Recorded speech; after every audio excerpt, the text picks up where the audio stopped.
లోనికి పంపించినప్పుడు అక్కడ 2 వృక్షాలు ఉన్నాయి. And those two trees symbolized two ways in which man could choose to live. ఆ 2 వృక్షాలు దేన్ని సూచిస్తున్నాయంటే మానవుడు ఏ విధంగా జీవించాలి అనే దానికి సూచనగా ఉన్నాయి. One was called the tree of knowledge of good and evil. ఒకటేమో మంచి చెడ్డల తెలివినిచ్చు వృక్షము. The other was called the tree of life. రెండోదేమో జీవ వృక్షం. And the implication in these two trees was this.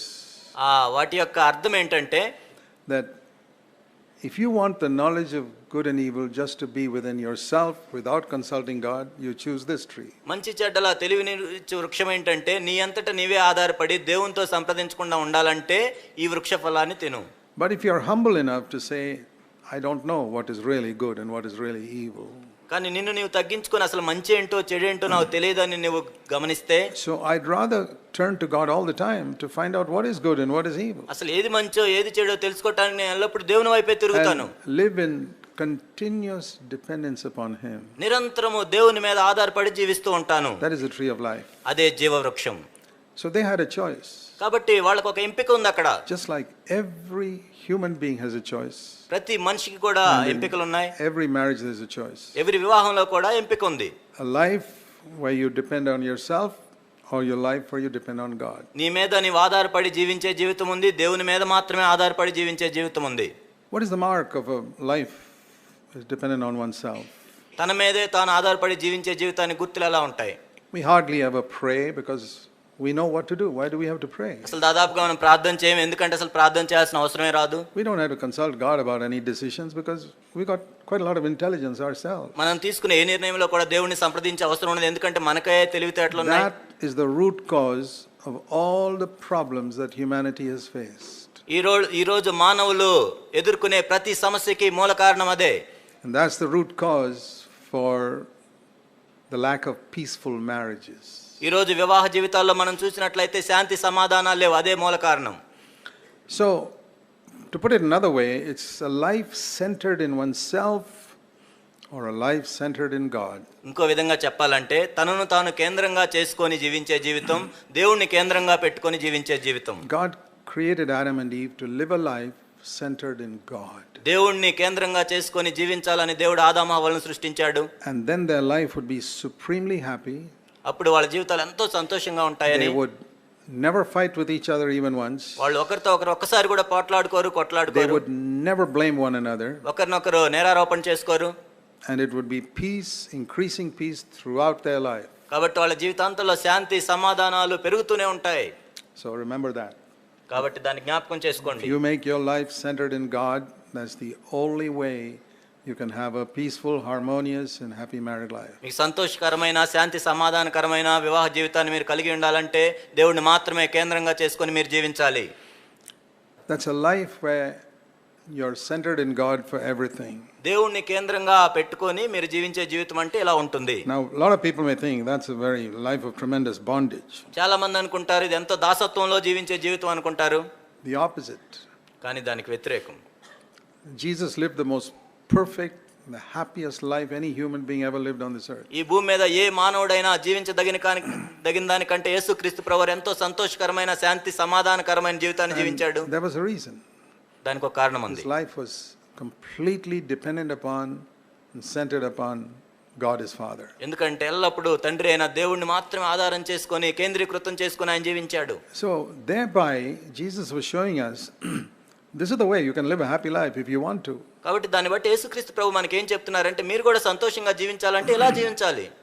Jesus wasn't rich but he was happy. యేసుక్రీస్తు ప్రభువారు ధనవంతుడు కాదు కానీ సంతోషంగా ఉన్న వ్యక్తి. He didn't please human beings but he pleased God. ఆయన మనుషుల్ని సంతోషపెట్టలేదు కానీ దేవుణ్ణే సంతోషపెట్టాడు. If you're more interested in being rich than in being happy, then of course you won't choose that way. మీరు సంతోషంగా ఉండేదానికంటే కూడా ధనవంతులుగా ఉండాలని కోరుకుంటే ఆ విధంగా మీరు ఎన్నుకోరు. Or if you'd rather want to please men and your relatives and you're concerned about what they think about you, you don't want to live that way. లేక మీరు మనుషుల్ని సంతోషపెట్టాలనుకుంటే మీ బంధువుల్ని సంతోషపెట్టాలనుకుంటే వాళ్ళు ఏమనుకుంటారు అనుకుంటే ఆ విధంగా ఎన్నుకోరు మీరు. Then you make a choice. అప్పుడు మీరు ఒక ఎంపిక చేసుకోవాలి. You're going to do what pleases yourself. అప్పుడు మీరు ఏం ఎంపిక చేసుకుంటారంటే నన్ను ఏది సంతోషపరుస్తుంది, what pleases other people around you, లేక నా చుట్టూ ఉన్న వాళ్ళని ఏది and what సంతోషపరుస్తుంది, pleases your relatives. లేక నీ బంధువుల్ని ఏది సంతోషపరుస్తుంది. Then you're doomed అప్పుడు to an నీవు unhappy married life. అప్పుడు నీవు సంతోషం లేని వివాహ జీవితాన్ని కలిగి ఉంటావు. See, God gives us a choice. దేవుడు మనకు ఒక ఎంపికనిస్తున్నాడు. He doesn't force anyone. ఎవరిని బలవంతం చేయడు He దేవుడు. never forces anyone to do anything. దేవుడు ఎవరిని కూడా ఏది చేయమని బలవంతం It's like చేయడు. saying, do you want a happy married life or do you want an unhappy one? మీకు సంతోషకరమైన వివాహ జీవితం కావాలా, సంతోషం లేని వివాహ జీవితం కావాలా? Don't you think it's a real idiot who chooses an unhappy married life? సంతోషంగా లేని జీవితం నాకు కావాలని కోరుకున్నవాడు బుద్ధిహీనుడు కాదా? See, when we go to buy something in the market, మనం మార్కెట్లోకి వెళ్ళి ఏదైనా కొనాలనుకున్నప్పుడు it's a foolish person who says, let me buy what is cheapest.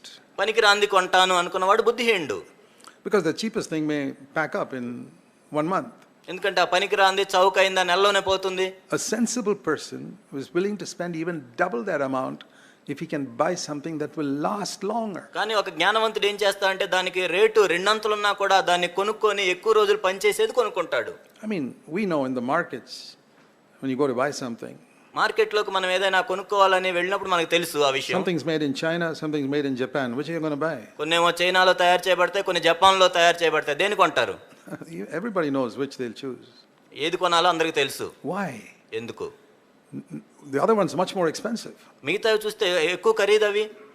A camera made in Japan is much more expensive than one made in China. జపాన్లో తయారు చేయబడిన camera చైనాలో చేయబడిన camera కంటే ఎంతో ఎక్కువ రేటు ఉంటుంది. Why do you pay 10 times more for that? ఎందుకు దానికోసం 10 రెట్లు ఎక్కువ చెల్లిస్తున్నావు? Because you want quality. ఎందుకంటే నీకు నాణ్యత కావాలి. If you want quality in your marriage, you have to pay a price. నీ వివాహ జీవితంలో నీకు నాణ్యత కావాలంటే నువ్వు వెల చెల్లించాలి. And that price is, I will seek to please God even if it offends my neighbors and my friends and relatives. No problem. ఆ వెల ఏంటంటే నేను నా బంధువుల్ని సంతోషంగా పెట్టకపోయినా లేకపోతే ఎవరిని అభ్యంతరపరిచినా కూడా దేవుణ్ణి నేను ఏర్పరచుకుంటాను. And even if I have to deny myself, నన్ను నేను తృణీకరించుకోవాల్సి వచ్చినా I am determined to have a happy marriage. నాకు సంతోషకరమైన వివాహ జీవితం See, కావాలి. that's a choice. అది ఒక ఎంపిక.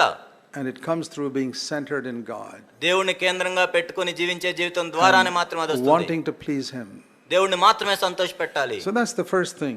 అది మొట్టమొదటి You know the విషయం. story here in Genesis 3 how Eve went and took from that మనందరికీ tree. కథ తెలుసు. ఆదికాండం 3వ అధ్యాయంలో హవ్వ వెళ్ళి ఆ ఫలాన్ని తీసుకుంటుంది. She chose, I want to live a life centered in myself.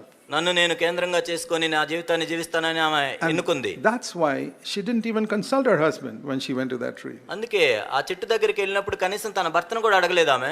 If she had asked Adam, ఒకవేళ ఆదాముని అడుగు